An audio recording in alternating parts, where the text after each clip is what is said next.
یہ بات ہے قرآن کی۔ لوگوں تم کو زیادہ سے زیادہ مال سمیٹنے کی خواہش نے غفلت میں ڈالے رکھا۔ ابا یہ تکاثر کیا ہوتا ہے؟ تکاثر کیا ہوتا ہے؟ چلو بتاتا ہوں۔ وہ ہے تکاثر۔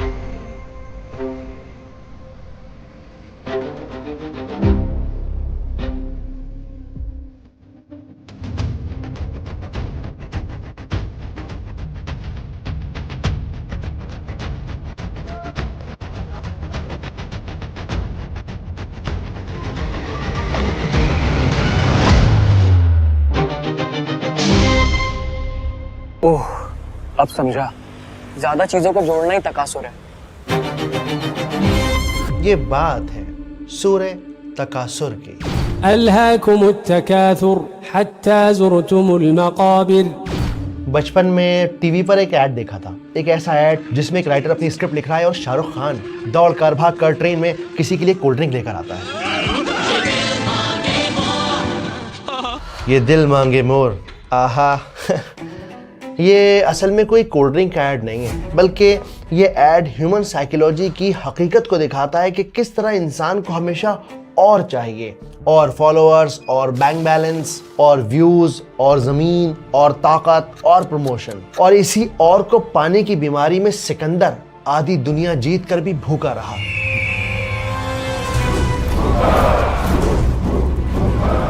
نیپولین آدھا یورپ جیتنے کے بعد بھی اکیلے سنسان جزیرے پر مرا، اور نہ جانے کتنے لوگ آج اسی اور زیادہ پانے کی دوڑ میں لگے ہوئے ہیں، لیکن حقیقت یہ ہے کہ زیادہ ہمیشہ کم ہوتا ہے۔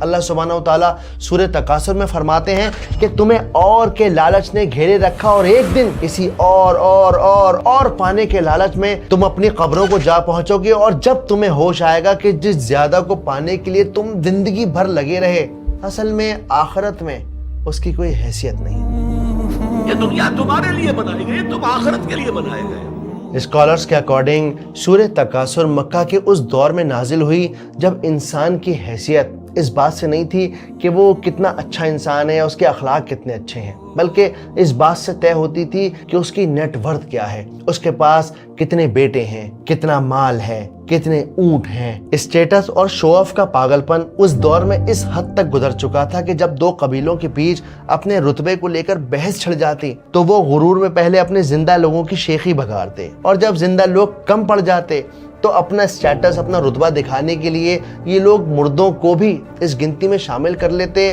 اور کہتے ہماری گنتی مرنے کے بعد بھی تمہارے قبیلے سے زیادہ ہے۔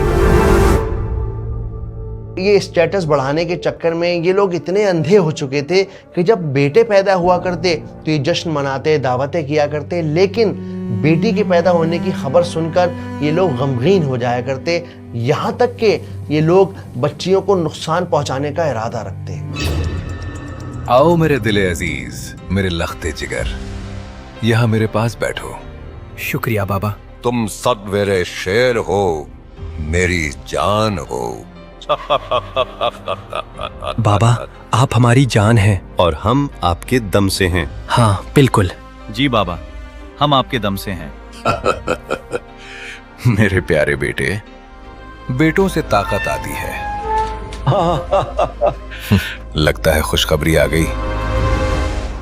سردار، کیا خبر لائی ہو ماریا؟ جلدی سناؤ، چپ کیوں کھڑی ہو؟ جلدی بولو۔ سردار بیٹی ہوئی ہے۔ کیا لڑکی؟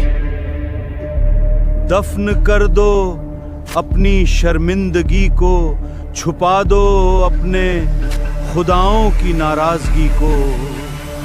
تو ان اے نٹ شیل یہ تھی سورہ تکاثر کی بیک گراؤنڈ سٹوری۔ سورہ تکاثر کو اور زیادہ آسان طریقے سے سمجھنے کے لیے یہ کہانی سنیے کہ ایک چھوٹے شہر کے آدمی کے پاس ایک چابی تھی۔ وہ چابی جو اس کے کمرے کی تھی، وہ صبح نکلتا، کام کرتا، تھکا ہارا لوٹتا، دروازہ کھولتا اور سو جاتا۔ زندگی آسان تھی۔ وقت نے کروٹ لی اور اس آدمی نے ایک اور دکان لے لی۔ اب اس کے پاس 2 چابیاں ہو گئیں۔ آدمی بڑا خوش ہوا اور اس نے نوٹس کیا کہ جب وہ ان چابیوں کو جیب میں رکھ کر بازار میں نکلتا ہے تب ان چابیوں کی کھنک سے لوگ اس کی طرف دیکھنے لگتے ہیں۔ چابیوں کی اس کھنک نے اس آدمی میں غرور پیدا کر دیا۔ اب بازار میں اس کی کوئی حیثیت تھی، لوگ اسے پہچانتے تھے، اسے سلام کرتے تھے، اور اسی پہچان کو لے کر اس کی بھوک اور بڑھتی چلی گئی۔ اسے احساس ہوا کہ اگر میرے پاس اور چابیاں ہو جائیں تو شاید کھنک اور بھاری ہو جائے گی اور لوگ اور زیادہ میرا لحاظ، میری عزت کریں گے۔ بس پھر کیا تھا، اس نے ایک اور نئی دکان لے لی، پھر ایک بڑا گوڈاؤن، پھر گاڑی، اور پھر ایک اور گاڑی۔ اس کے بعد اس نے شہر کے باہر ایک پلاٹ خریدا، پھر ایک 4 منزلہ بلڈنگ، اور ہر نئی چیز کے ساتھ ایک نئی چابی آتی چلی گئی، اور ہر چابی کے ساتھ کھنک کی آواز اور بھاری ہوتی چلی گئی۔ گزرتے وقت کے ساتھ یہ چابیوں کا چھلا اتنا بڑا ہو چکا تھا کہ اب اس کی جیب میں نہ آتا۔ وہ کہیں پارٹی دعوتوں میں جاتا تو چابی کے چھلے کو پہلے ٹیبل پر رکھ دیتا اور اس کے بعد شان سے چوڑا ہو کر بیٹھا کرتا۔ یہ چابیاں بنا کچھ کہے سب کو بتا دیتی کہ وہ کتنا امیر ہے۔ وقت گزرتا چلا گیا، یہ آدمی ترقی کی سڑک پر تیزی سے بڑھتا چلا گیا، اور ایک دن اچانک دل کی بیماری نے اسے آ گھیرا۔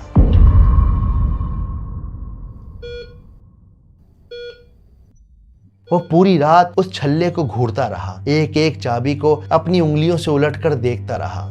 ڈاکٹر نے بتا دیا تھا کہ دل کمزور ہو چکا ہے، اس کے پاس وقت کم ہے، زندگی بھر کی کمائی اس کے کپکپاتے ہاتھوں میں تھی، اور پھر اس کی انگلیاں ایک چابی پر آ کر رک گئیں، پیتل کی پرانی زنگ لگی چابی۔ اسے یاد آیا کہ پچھلے کئی سالوں سے اس نے وہ دروازہ ہی نہیں کھولا جس چابی کا بوجھ وہ نہ جانے کب سے لے کر چل رہا ہے۔ اسے یاد آیا کہ اس نے نہ جانے کتنا مال جوڑ رکھا ہے جس کی اصل میں اسے ضرورت تھی ہی نہیں، اور ان چیزوں کو جمع کرنے سے کہیں زیادہ ضروری چیزیں اس نے اگنور کر دی۔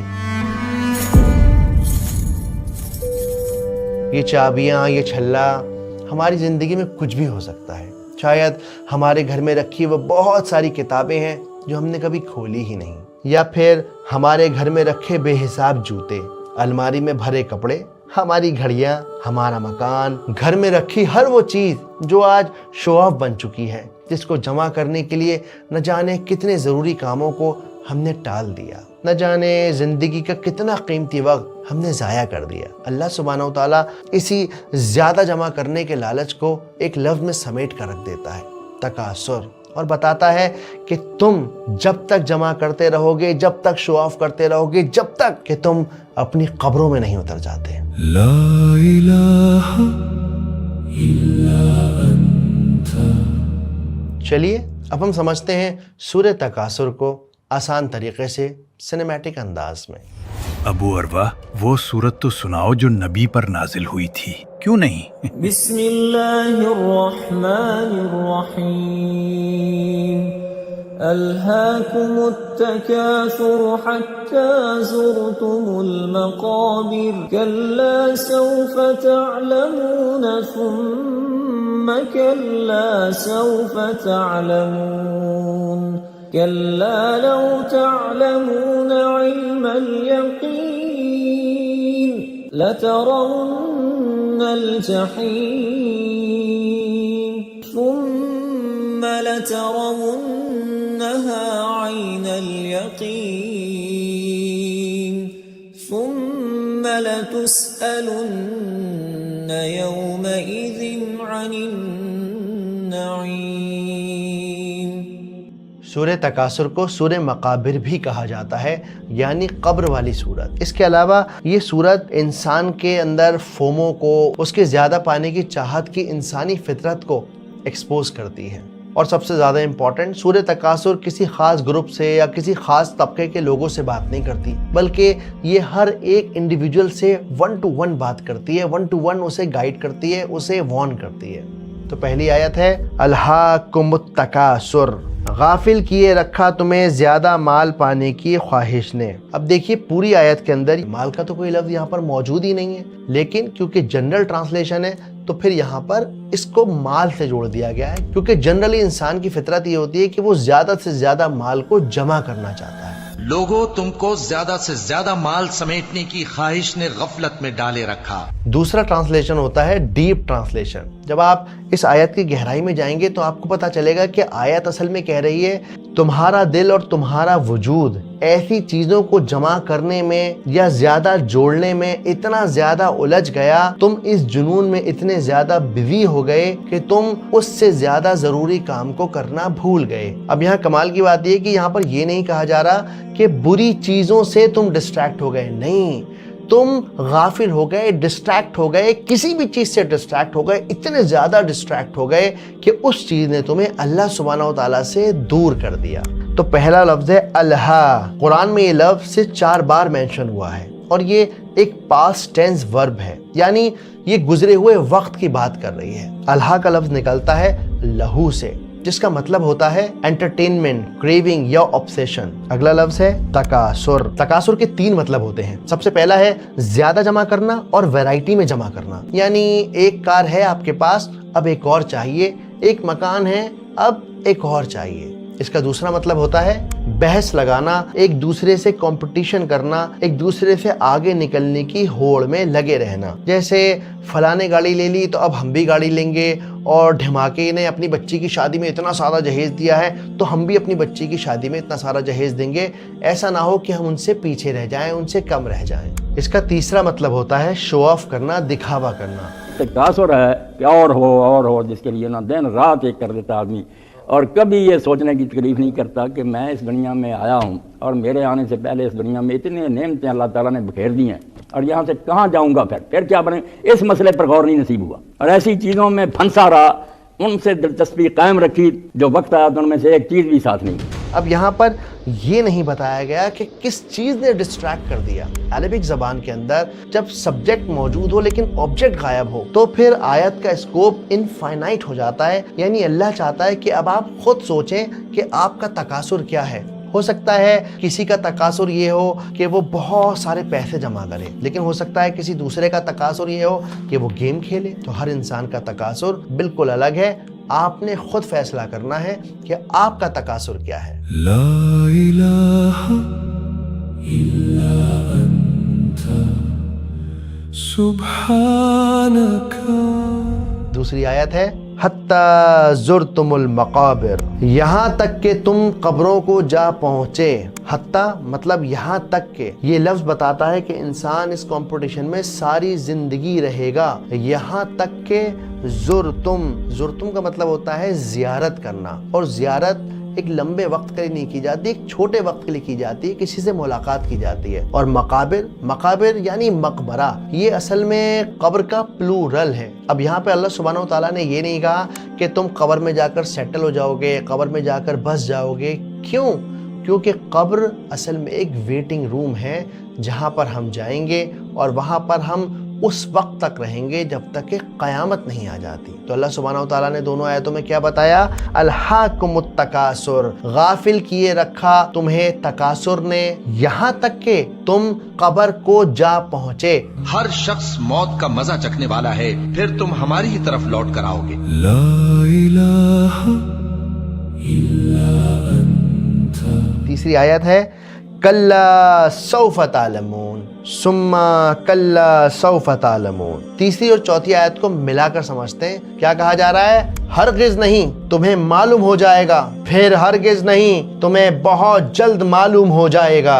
یہ اصل میں ایک ڈانٹنے والا انداز ہے، جیسے اللہ سبحانہ و تعالیٰ ڈانٹتے ہوئے انسان کو کہہ رہے ہیں کہ بہت جلد تمہیں معلوم ہو جائے گا۔ کلا کا مطلب ہوتا ہے not at all, no way, for sure, 100%۔ Arabic میں کلا ایک جھڑکی کی طرح ہے، ایک ریبیوک کی طرح ہے۔ اس بات کو ایسے سمجھیے کہ جیسے کوئی انسان کسی پہاڑی کی چوٹی سے کودنے جا رہا ہے اور آپ اسے پکڑ کر ہلا کر کہتے ہیں کہ کیا دماغ خراب ہو گیا تمہارا، کہاں جا رہے ہو؟ تو بالکل اسی انداز میں اللہ نے کہا ہرگز نہیں، یہ جو تمہارا ایلیوژن ہے یہ ٹوٹ جائے گا۔ یعنی اللہ سبحانہ و تعالیٰ جھڑکتے ہوئے انسان کو اس دنیا کی ریس سے روکنے کے لیے اس سے کہہ رہا ہے کلا سوفا آنے والے فیوچر کے لیے استعمال ہوتا ہے کہ بہت جلد، تعلمون تم جان جاؤ گے، ریئلائز کر جاؤ گے۔ کیا جان جاؤ گے؟ یہی جان جاؤ گے کہ تم نے اپنا وقت، اپنی چیزیں بیکار جگہوں پہ لگا دیں، ایسی جگہوں پہ لگا دیں جس کا اب قبر کے اندر آخرت میں کوئی حیثیت نہیں، کوئی فائدہ نہیں۔ پھر اگلی آیت آئی ثم کلا سوف تعلمون۔ ثم کا مطلب ہوتا ہے اور پھر، then. لیکن عربک میں اور پھر کے لیے بہت سارے لفظ ہیں، جیسے واہ، اس کا مطلب ہے اور. یہ جب یوز کرتے ہیں جب اس کے ساتھ میں کوئی اور لفظ لگا ہوتا ہے، جیسے والعصر، اور قسم ہے گزرتے وقت کی. اگلا لفظ استعمال کرتے ہیں اور کے لیے فا، اس کا مطلب بھی پھر ہوتا ہے، لیکن یہ جب استعمال کیا جاتا ہے جب ایکشن کرتے ہی ریئیکشن ہو جائے.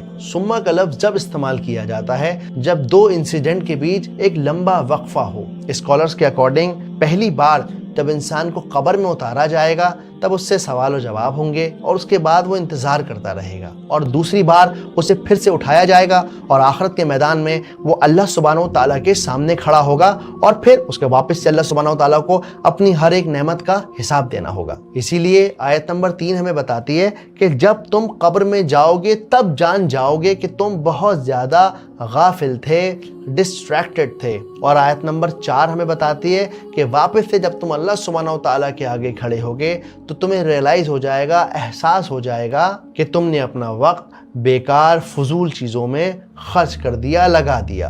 اکثر ایسا ہوتا ہے کہ جب آپ قرآن مجید پڑھتے ہیں تو لگتا ہے ارے ایک بات کو بار بار دہرایا جا رہا ہے، یہ کیا مسئلہ ہے بھائی؟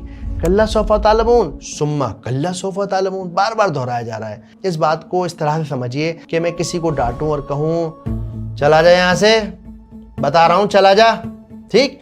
اب آپ ڈانٹ رہے ہو اور ڈانٹ کے انسان 2 بار 4 بار بھی کہتا ہے اپنی بات پہ زور ڈالنے کے لیے. لیکن جب اسی بات کو اگر آپ لکھ دو گے تو بات کیا ہوگی؟ چلا جا یہاں سے، چلا جا یہاں سے، بتا رہا ہوں. تو پڑھنے میں ریپیٹیشن لگ رہا ہے، لیکن جب آپ اسے ایز اے اسپیچ لوگے کہ بھئی اللہ کا کلام ہے، اللہ ڈانٹ رہے ہیں، تو کہہ رہے ہیں کلا سوف تعلمون ثم کلا سوف تعلمون، بے شک تم ایک دن جان جاؤ گے. وہ وقت دور نہیں ہے کہ تم پر حقیقت منکشف ہو جائے گی، تم جان لو گے.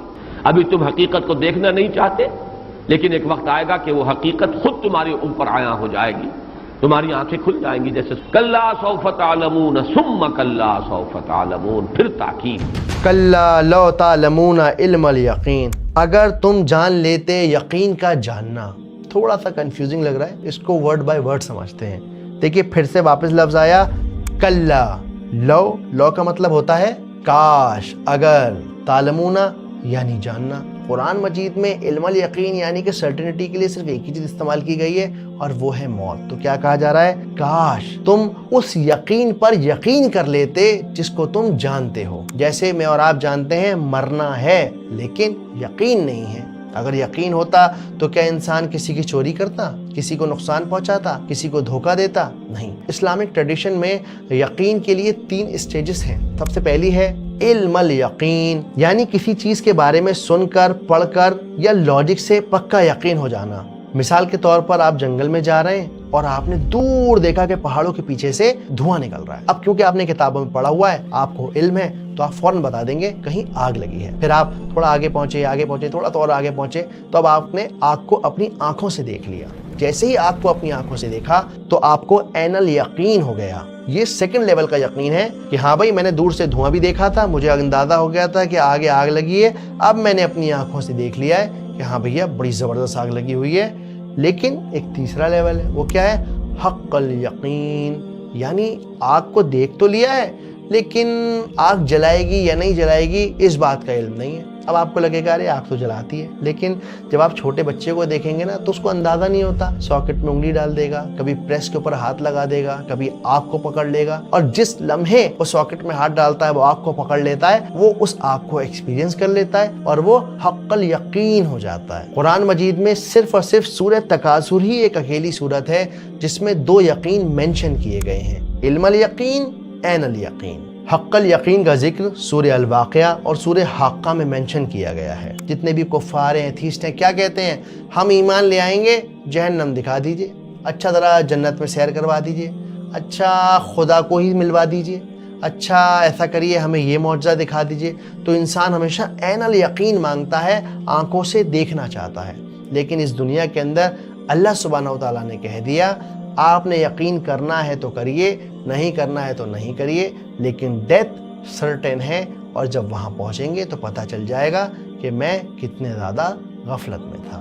اگر تم جان لو یقین کا جاننا تو حقیقت تم پر منکشف ہو جائے، تو تم سیدھی راہ پر آ جاؤ، تو تم کامیاب ہو جاؤ، تو تمہاری عاقبت سنور جائے،